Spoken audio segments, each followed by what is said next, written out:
Кешірім техникасы. Көп адамдар кешірім техникасын жасаймын, бірақ есіме түсіп кетсе, жыным келеді, әлі де кешіре алмағанды сеземін дейді.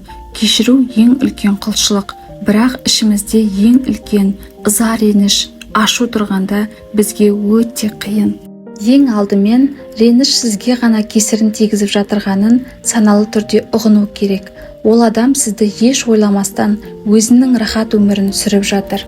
Өкпе реніштен құтылу үшін не істейміз, неден бастаймыз? Алдымен қолыңызға қалам мен парақ алып, барлық сол жағдай туралы не ойлайсыз, барлығын жазып алыңыз.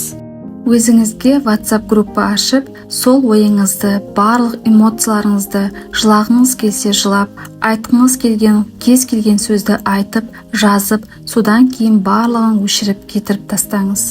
Аллам, мені ренжіткен жағдайды өзіңе тапсырдым. Енді мен өзімді қуантатын жағдайларды ғана өзіме татушы адам боламын деп бірнеше рет айтыңыз. Енді мына сөзді айтасыз.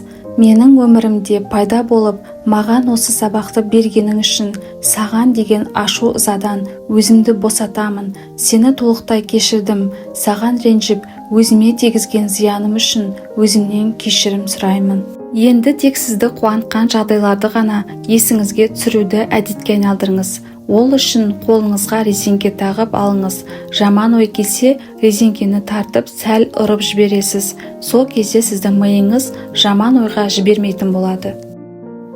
Бұл өмірде уақыт өте бағалы. Сіз уақытыңызды өкпе ренішке жұмсап жүргенде, бақытты, қуанышты өткізуге болатын әр күн, әр сағатыңыз азайып жатырғанын есіңізде сақтаңыз.